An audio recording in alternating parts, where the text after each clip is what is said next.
आज राष्ट्रीय परशुराम युवा वाहिनी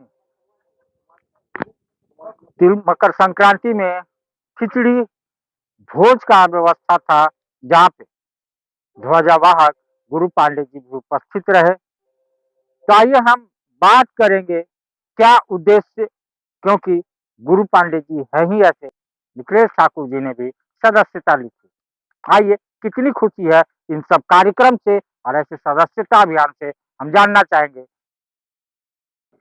आज का कार्यक्रम भव्य, दिव्य और पारिवारिक, क्या कहना चाहते देखिए, सनातन धर्म का सबसे बड़ा आज मकर संक्रांति के शुभ अवसर पर हम सभी सनातनियों परशुराम युवा वाहिनी के पदाधिकारीगण सदस्यगण कार्यालय में उपस्थित हुए हैं और मान्यता है कि ये मकर संक्रांति के प्रसाद खाने के बाद दोपहर में खिचड़ी खाया जाता है। उसी क्रम में हम लोग सारे इकट्ठा हुए हैं।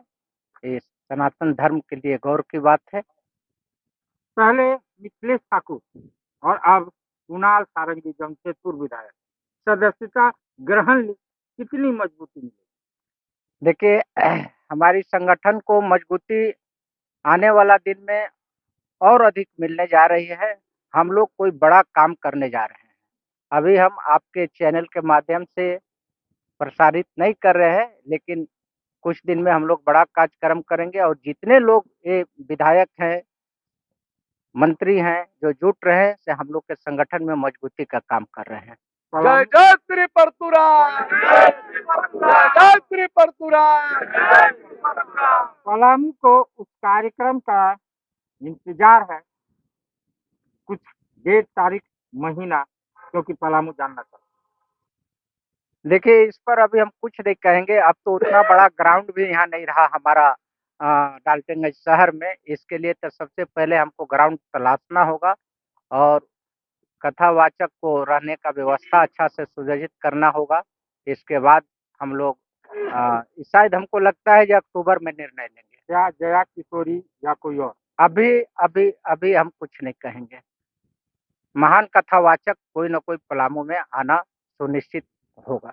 आज का कार्यक्रम मन लुभावना, मन को विभोर करता हुआ, क्योंकि पूरा परिवार एक साथ बैठ करके खिचड़ी खाया। दोस्तों, देखिए, मकर संक्रांति पूरे सनातनियों का एक आस्था का बहुत बड़ा पर्व है और चूड़ा तिलकुट के बाद खिचड़ी मेरे समझ से इसलिए खाया जाता है कि हम लोग सब लोग एक एकता के सूत्र में बंधे रहें। खिचड़ी में सभी तरह का मिश्रण होता है, चावल, दाल, सब्जी, मसाले। ये एकता का ही एक संदेश देता है और उसी परंपरा को हम लोग निभाए।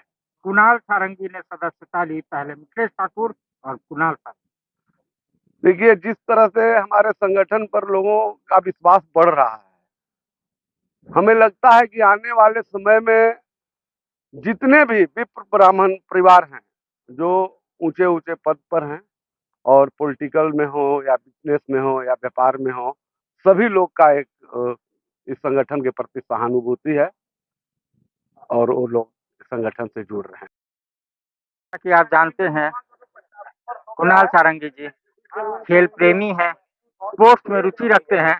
तो आज लगे हाथ परशुराम युवा वाहिनी के बैडमिंटन कोर्ट का उद्घाटन कर रहे हैं। एक सराहनीय कार्य।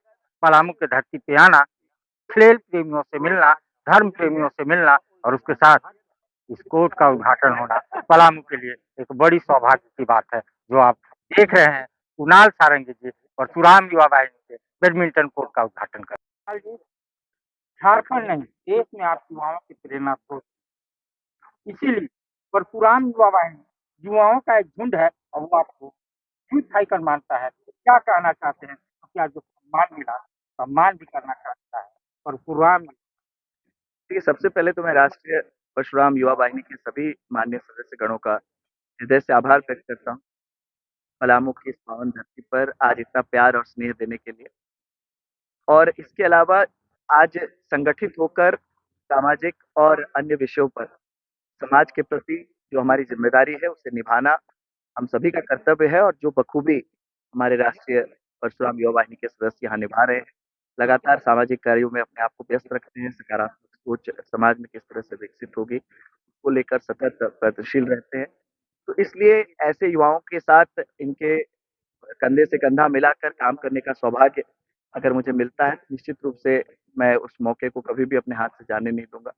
तो इस क्रम में आज इस पवित्र प्रांगण में आने का मौका मिला है। आज पलामू की धरती पर एक क्रिकेट टूर्नामेंट का उद्घाटन भी है और जब भी मैं इस झारखंड के इस इलाके में आता हूँ, यहाँ के लोगों का हमेशा प्यार और स्नेह बहुत मिलता है, जिसके लिए मैं हमेशा इनका आभारी हूँ। परशुराम युवा वाहिनी की सदस्यता जैसे ही ग्रहण करने के लिए आह्वान किए, उन युवाओं में खुशी की लहर दौड़ गई। ये मेरा भी सौभाग्य है जो एक ऐसा संगठन जो हमेशा समाज के सामाजिक और जो अन्य दायित्व हैं उसको निभाने में अग्रशील रहता है। तो वैसे संगठन का हिस्सा बनने का मौका अगर मिले तो मेरे लिए भी सौभाग्य होता है। मैं उस इंसान के लिए बात करता हूँ जो ये पूरे संस्था को एक गांठ में बांध के रखे हुए हैं, देवकीनंदन ठाकुर जी जैसे महान हस्ती को हवा के अपने महायज्ञ कर रहे हैं। देखिए, आज के दिन में जो हम सबकी सबसे बड़ी चुनौती है, वो है अपने आप को मानसिक रूप से शांत रखने की, एक सकारात्मक सोच अपने अंदर हमेशा उसे जीवित रखने की। आज आप देख सकते हैं हम अपने दुःख से कम दुखी हैं, दूसरों के सुख से ज़्यादा दुखी हैं। तो ऐसे समय में ऐसे अध्यात्म से जुड़े कार्यक्रमों को करना और जो आज समाज में कई तरह की जो घटनाएँ घट रही हैं, जिससे कहीं न कहीं नकारात्मकता फैलती है। तो ऐसे समय में जो हमारी आने वाली पीढ़ियाँ हैं, वो अपने आप को अध्यात्म के रूप से सशक्त रख सकें, अपने आप को मानसिक रूप से, शारीरिक रूप से, भावनात्मक रूप से संयमित रख सकें, इसके लिए आवश्यक है इस तरह के कार्यक्रमों का होना। मैं फिर से राष्ट्रीय परशुराम युवा वाहिनी के सभी सदस्यों का आभार व्यक्त करता हूँ कि उन्होंने इस धरती पर देवकीनंदन जी का कार्यक्रम कराया और यहाँ के लोगों को उनकी जो आध्यात्मिक जो उनकी ताकत है, जो आध्यात्मिक उनके पास ज्ञान है, उससे रूबरू होने का एक अवसर दिया।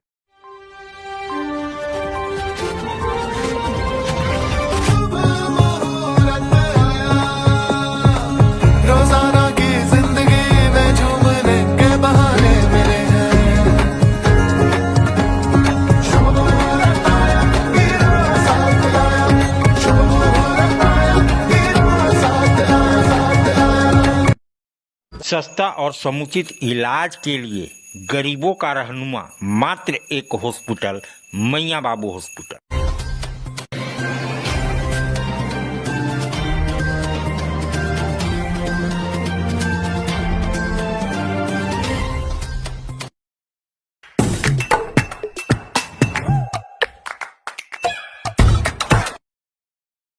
आज आप दिल्ली दरबार आए हैं। दिल्ली दरबार अपने आप में पूरे डाल्टनगंज को समेटने के लिए तैयार है, क्योंकि गांधी उद्यान पार्क में दिल्ली दरबार जब से आया है रौनक बढ़ गई है।